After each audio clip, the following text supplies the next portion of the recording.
एक छोटा सा कस्बा था। वहाँ नीरज नाम का आदमी रहता था। वो मेहनती था पर हमेशा परेशान। कभी पैसों की चिंता, कभी परिवार में कलह, कभी बीमारियाँ। हर रोज वह भगवान से कहता, हे भगवान, मैंने क्या गुनाह किया है जो मुझे चैन नहीं मिलता। वो मंदिरों में गया, व्रत रखे, दान किया, पर जैसे जैसे कोशिश की, जिंदगी और उलझती चली गई। एक दिन उसकी बूढ़ी माँ बोली, बेटा, अगर भगवान से मिलने की सच्ची इच्छा है तो किसी सच्चे संत का सहारा ले। नीरज बोला, माँ, आजकल सच्चा संत कहाँ। माँ मुस्कुराई और बोली, बेटा, सुना है संत रामपाल जी महाराज लोगों को ऐसा ज्ञान देते हैं जिससे जिंदगी बदल जाती है। एक बार सुन तो सही। नीरज ने जिज्ञासा में यूट्यूब पर सत्संग लगाया। पहली ही बात सुनकर जैसे उसके भीतर कुछ हिल गया। भक्ति वो नहीं जो दिखावे के लिए हो। सच्ची भक्ति वो है जो जन्म मरण के बंधन को तोड़ दे। जो सच्चा गुरु होता है वो अपने अनुयायियों को सतलोक का रास्ता दिखाता है, न कि केवल मंदिर और मूर्तियों में उलझाता है। नीरज सोच में पड़ गया, क्या मैं अब तक गलत दिशा में था? धीरे धीरे उसने संत रामपाल जी महाराज के और प्रवचन सुने।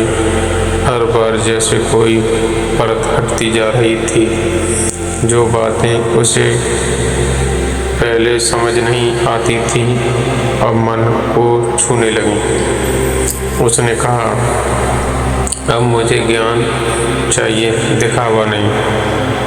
वो नाम दीक्षा लेकर सतनाम जपने लगा और कुछ ही महीनों में उसका मन शांत हो गया। घर में झगड़े खत्म, चेहरे पर मुस्कान लौट आई। लोग बोले, देखो नीरज अब तो संतों वाला बन गया। पर नीरज हंसकर कहता, हाँ, क्योंकि अब मुझे पता है असली जीवन क्या है। पहले मैं माया का गुलाम था, अब सतगुरु का सेवक हूँ। धीरे धीरे जो लोग मजाक उड़ाते थे वो भी उसकी बदली हुई जिंदगी देखकर चुप हो गए। एक दिन नीरज के पुराने दोस्त ने पूछा, तू इतना बदल कैसे गया? पहले तू हमेशा गुस्से में रहता था, अब तेरा चेहरा देखो जैसे कोई शांति का दीपक। नीरज मुस्कुराया और बोला, मैंने बस एक सवाल खुद से पूछा, क्या मैं भगवान को जानता हूँ या सिर्फ नाम जानता हूँ?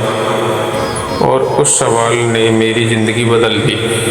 जब तक हमें सच्चा गुरु नहीं मिलता तब तक शांत भक्ति अधूरी रहती है। संत रामपाल जी महाराज ने बताया, असली भगवान वो है जो कभी जन्म नहीं लेता, जो सृष्टि का रचयिता है, जो सतलोक में रहता है। जब हम उस भगवान से जुड़ते हैं तो ना दुख रहता है, ना डर, सिर्फ आनंद। नीरज की कहानी सिर्फ एक व्यक्ति की नहीं, ये हर उस इंसान की है जो जीवन में शांति ढूंढ रहा है। जो सच्चे संत से जुड़ता है उसे जीवन का असली अर्थ मिल जाता है।